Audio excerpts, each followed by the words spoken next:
Welcome to NBA Jam Tatman QC on Fire Edition. Boom shakalaka!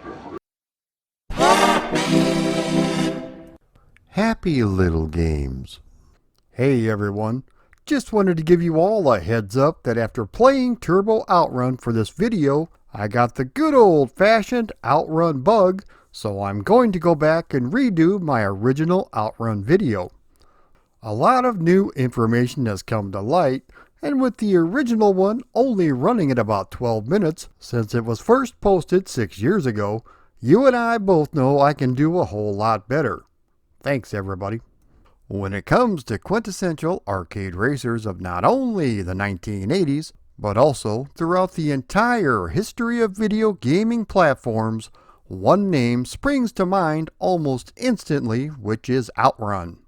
This arcade racing classic was developed on the stunning System 16 board and was produced by the genius Yu Suzuki. Last but not least, of course, it was released by the hitmakers themselves at Sega. This was one of the arcade titles that taught a young, prepubescent Tatman QC how to drive, and boy oh boy was it a fantastic experience. Being able to choose from 3 different radio stations, which means you could have a totally different tune, such as Magical Golden Shower, playing in the background. This pure arcade racer saw you driving at breakneck speeds trying to make it to the checkpoint while hopefully not crashing your Ferrari and not upsetting your girlfriend in the process. This title was a rite of passage for any retro gamer who dreamed of barreling down the road throwing caution to the wind. I have already covered the original game in another video, but to be honest, that video needs to be updated as it's 6 years old and a lot of new info has come to light. In today's video, we are taking a look at the direct sequel to this title, which was also developed by Mr. Suzuki himself, which is Turbo Outrun. This game switched up the formula just a bit, but it also brought it more in line with Mr. Suzuki's original concept for Outrun. What were these new additions that Mr. Suzuki had to remove from the original but brought back for this game? Let's find out as we take a look at the history of Turbo Outrun. Before we can discuss the history of Turbo Outrun, we have to go back to 1985 when the idea was first conceived by legendary designer Yu Suzuki. I have already covered this game in depth in a separate video, so if you want more information, be sure and check it out. But just to recap, the company of Sega had a lot of success with other arcade-style racers such as Super Hang-On and Enduro Racer. Since these were both motorcycle titles, the higher-ups at Sega wanted to produce a game that involved cars, so Mr. Suzuki felt that he had a perfect idea. He was a lifelong self-professed fan of fast cars and quite possibly fast women, and he wanted to bring that experience to arcades all across the world. He was inspired by the 1981 wacky action movie Cannonball Run, which saw different teams gather in Connecticut and race cross-country to California. Mr. Suzuki felt that this fast-paced comedy would translate well into a fast-paced arcade racer. In its original form, Outrun did not feature branching paths but more of a linear race across the country. Other little details were added such as simulating horsepower and torque, which gave it a semi-realistic feel. Some things that were initially in the concept for the original game included different cars, a rival car that you raced against, and, similar to the movie, a linear progression across the USA.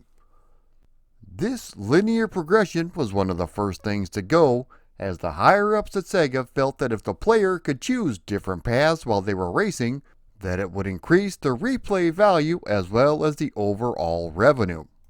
Something else that was very memorable, at least in my opinion, was getting behind the wheel of a virtual Ferrari Testarossa. Mr. Suzuki became infatuated with this car after scouting Europe for locations for the original game and came across one in Monaco. Outrun would prove to be a massive success when it was released into arcades in 1986. It also received a number of home conversions, with the majority of them not turning out so great. Due to the extreme success of Outrun, it didn't take long for a sequel to be commissioned, and development duties would be handed off to Satoshi Mifune and AM2.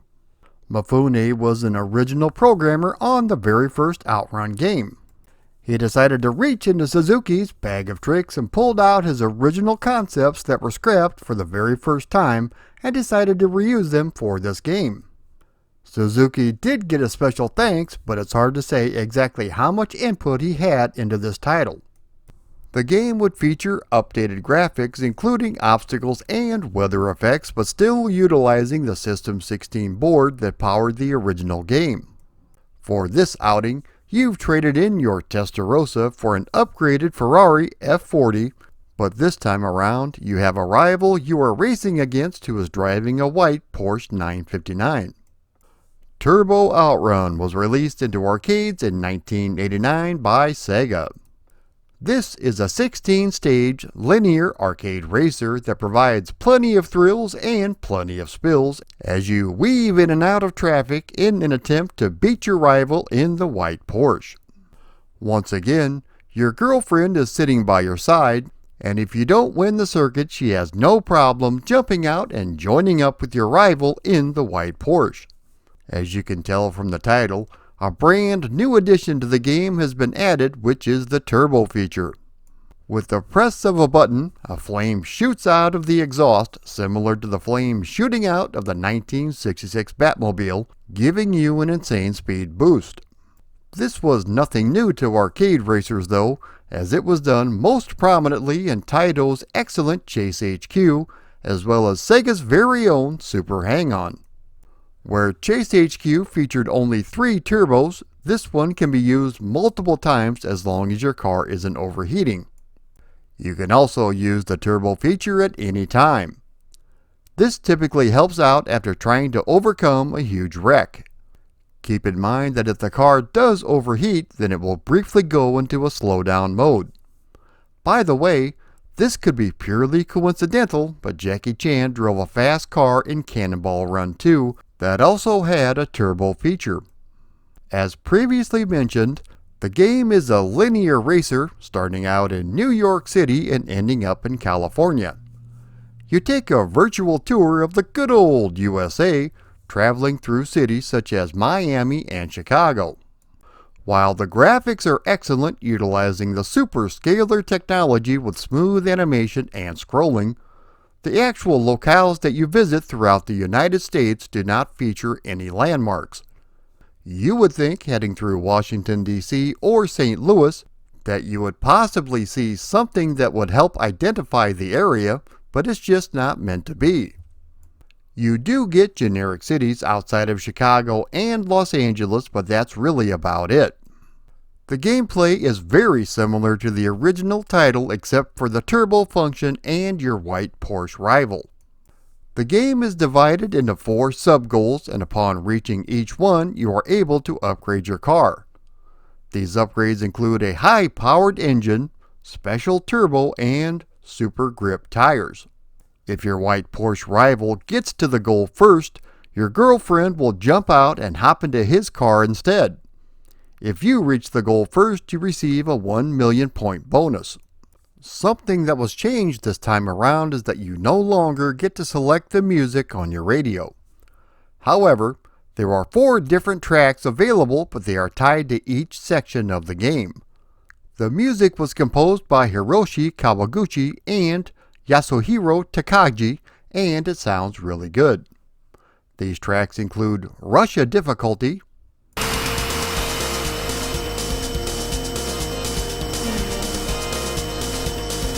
Keep Your Heart, Checkpoint. Shake the Street, Checkpoint. and Who Are You?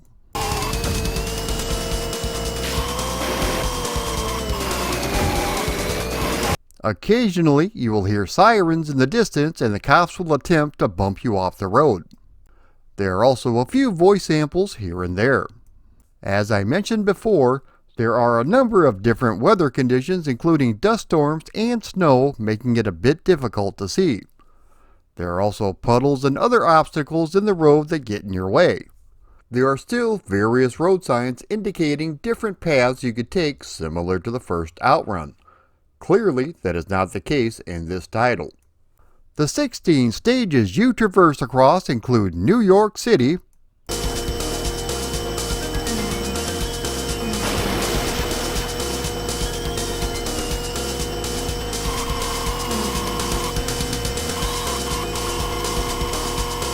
Pittsburgh,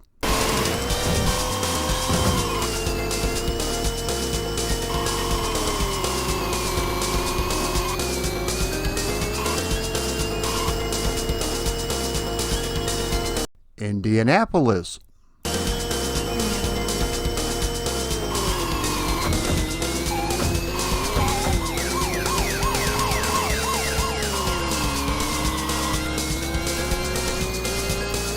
Sweet Home Chicago,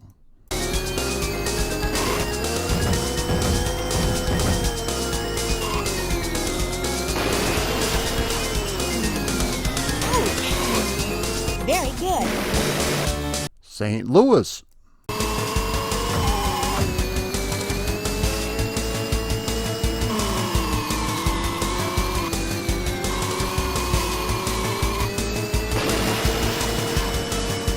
Memphis,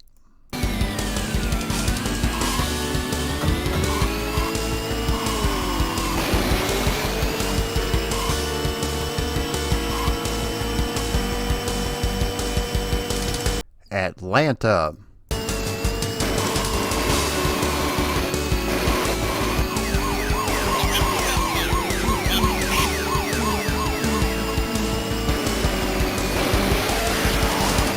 Miami,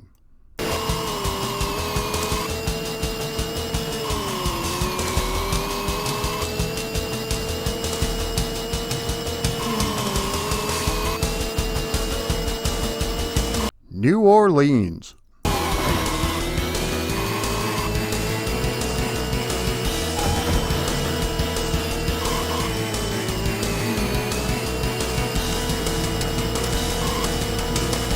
San Antonio,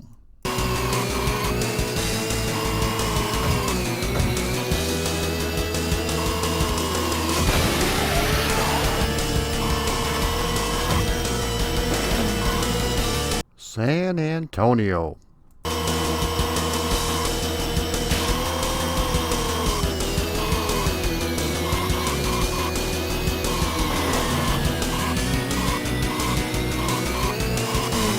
Dallas, Take a hike,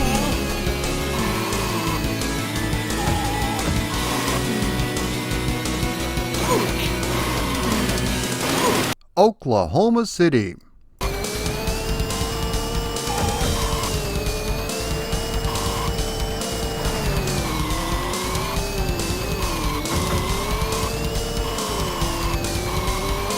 Denver,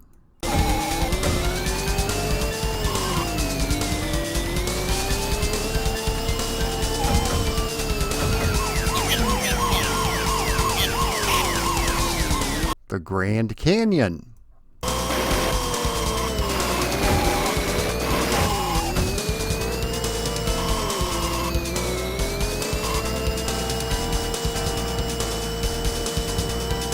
and finally Los Angeles.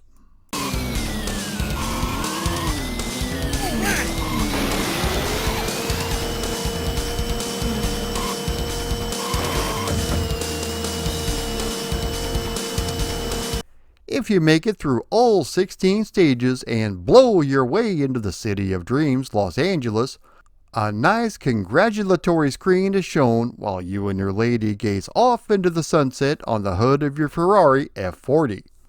After this, the game is over.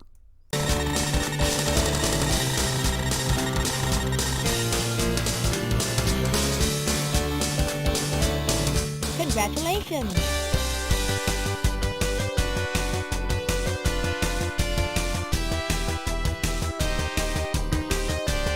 Ow! Ow! Since the game is linear, there is only one ending, unlike the original, which had 5. Why Sega decided to take out the branching paths, I will never know, but regardless, it's a fun little game to play. It was sold not only in dedicated arcade cabinets, but it was also sold as an upgrade kit to the original arcade game. When the game was released in arcades everywhere, it was another huge hit for Sega, although not quite on the scale as the original Outrun. Once again, we had a moving cabinet which came in not only a red color, but the ultra rare white as well.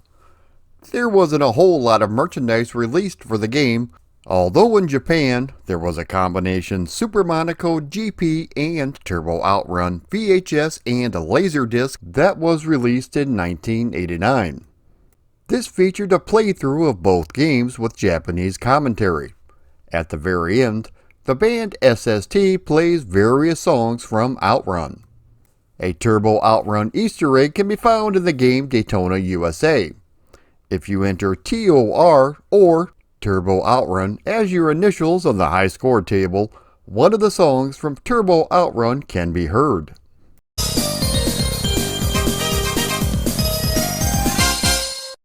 While not as widely beloved as the original arcade game, Turbo Outrun is still very popular, and it even prompted a fan remake entitled Turbo Outrun Reimagined.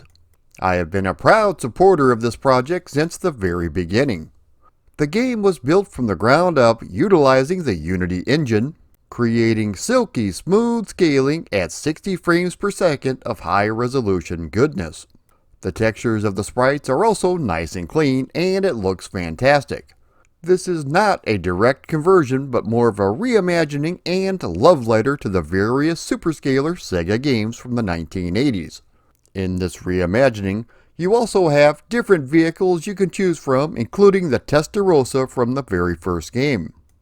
There are also a number of settings you can choose, such as music from the original Outrun and Super Hang-On, for example. There are also 2 different modes of play available. The game is constantly being updated, and it is free, although you can support the project via donation. I will leave a link in the comments down below.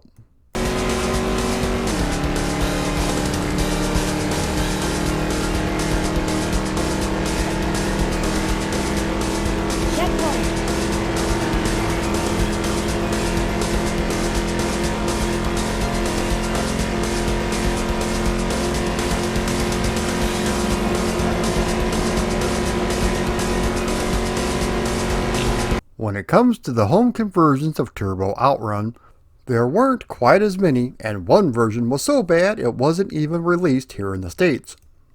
The majority of the European ports were done by Probe Software and US Gold, which should be a red flag. The first one we are checking out is the Amstrad port. This is leaps and bounds better than the original Outrun conversion, with large colorful sprites, but the frame rate is pretty dismal. Now granted, you wouldn't expect anything that would match the speed of the arcade game, but it is reasonably fast. It controls perfectly fine, and we even get some decent music while we play.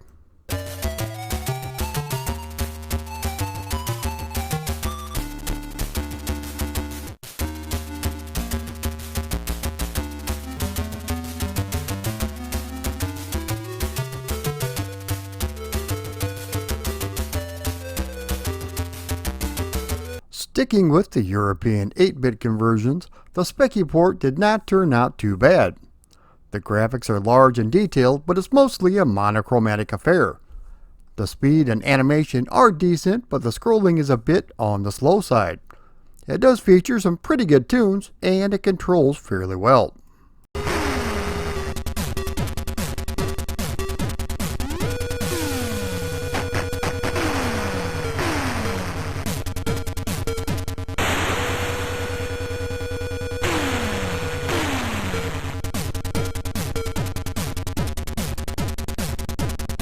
Considering how well the original Outrun turned out on the Mega Drive, you would think this one would have similar results.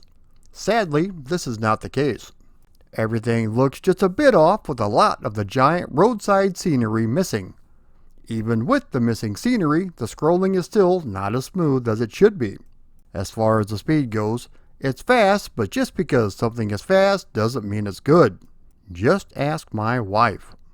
Garbled voice samples, tinny music with not so great controls makes it the perfect package. As a matter of fact, if the controls weren't so twitchy, it might have turned out better, but overall it's not very good. It's so bad that it was only released in Japan and Europe, with the North American version getting canceled.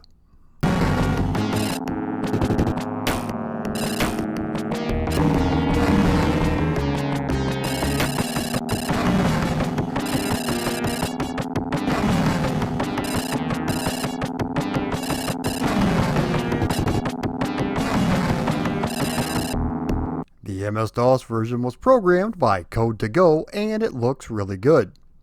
To help with the speed, a HUD takes up 25% of the bottom of the screen, which makes everything nice and smooth.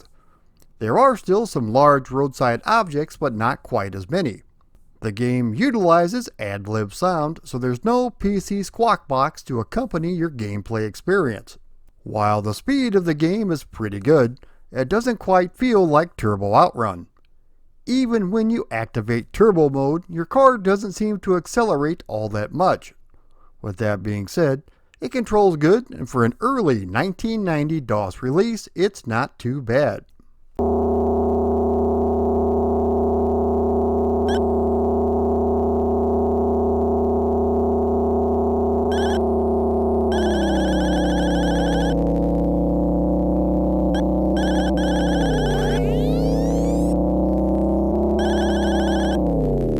The best home conversion, and rightly so, would be the FM Towns version.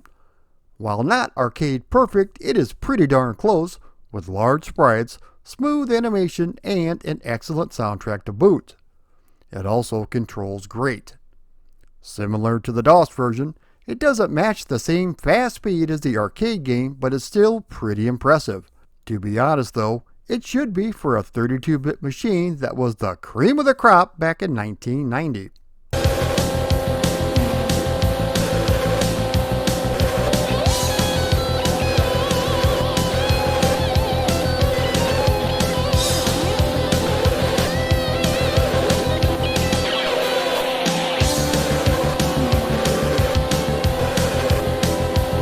Speaking of the utterly fantastic arranged versions of Turbo Outrun's iconic tunes, these were featured in the 20th anniversary box set of Outrun that came out in Japan. This 11-disc set features tracks from several different versions of Outrun, including the original, Turbo Outrun, Outrunners, Outrun 2, and many more. The best 8-bit version, in my opinion, would have to be the Commodore 64 port. This turned out excellent, and there really isn't much you could ask for from the good old Commodore 64. The music is fantastic, and the gameplay is very fast. The scrolling is pretty smooth, and so is the animation. Everything from the arcade game has been retained, including the opening and ending animations. Even your hoochie mama walks over to the rival car if you don't beat him. It's a pretty stellar conversion.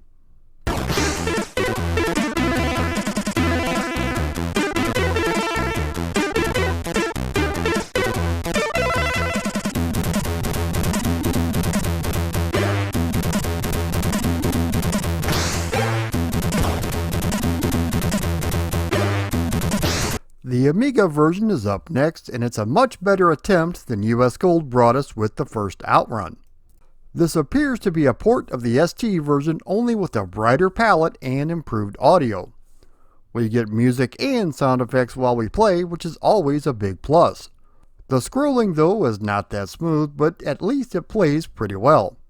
As a matter of fact, it does get a bit herky-jerky when there is a lot of action on the screen.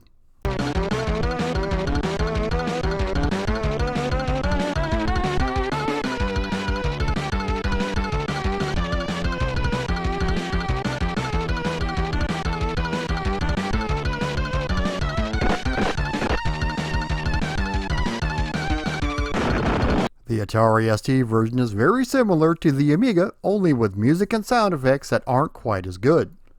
The same herky-jerky animation is present, but it may be just a little bit smoother.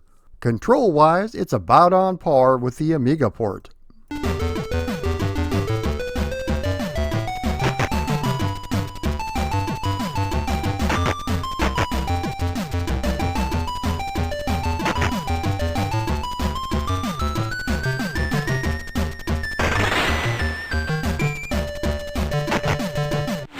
The Commodore Plus 4 also received a homebrew version of Turbo Outrun, which is just a port of the Commodore 64 version. With that being said, it did turn out really good.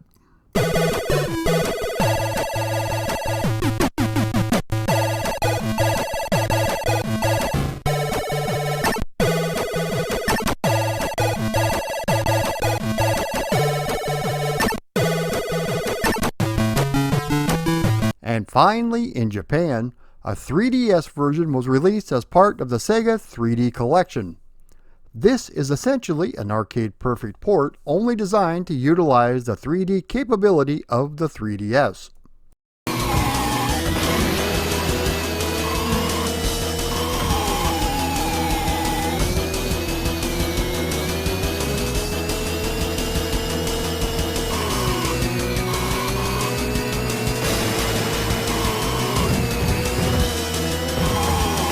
And there you have it, everybody, the history of Turbo Outrun.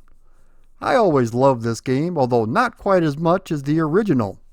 I love being able to hit that turbo button and blasting down the road, throwing caution to the wind. It's another super scalar classic from the great minds at Sega, so if you've never had the chance to check it out, be sure and give it a shot. You'll be glad you did. If you like this video, be sure to like, comment, share, and subscribe. Also, if you would like to support me on Patreon, please click the link below. If you would like to contribute but not sign up for my Patreon, you can always click the donate button up above. Thanks everyone for watching.